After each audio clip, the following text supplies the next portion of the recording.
But Monte Carlo valuation has some very important, useful properties. It's certainly the key approach to option valuation in situations where the number of random elements is just too big to allow direct numerical valuation.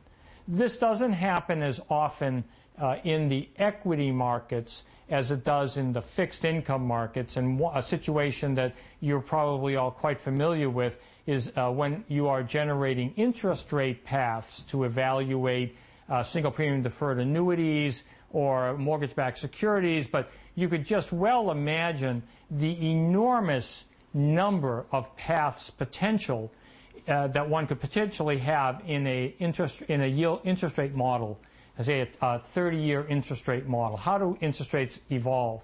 The number of possible paths of interest rates would boggle the mind. And you can only use Monte Carlo because direct valuation is virtually impossible. Just the combinatorics of the method would be too great, even for our fastest computer. So in situations where the sample space is so huge that explicit valuation is impossible, sampling is our only approach. It's also valuable because sampling can be easy even with probability distributions that are hard to determine an exact answer for. So, and this is commonly observed in many areas in finance where, and again, fixed income modeling is a perfect example where it's very hard sometimes to develop closed form exact solutions of an option problem. But to sample and simulate, it becomes almost an arithmetic problem. Once you generate the random numbers, it's an arithmetic exercise calculating a present value and averaging, and it becomes quite simple.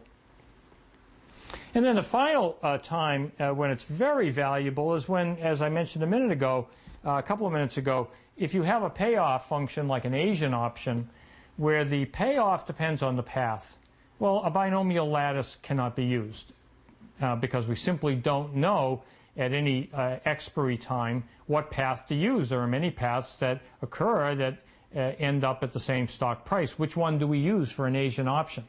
In other words, if we look at Asian options from the perspective of a binomial lattice, at many of the expiry values, there will be quite a large number of paths that will take you there, and therefore the Asian option, even though the ultimate price is the same, the Asian option can have many different payoffs depending on which path was taken to get there.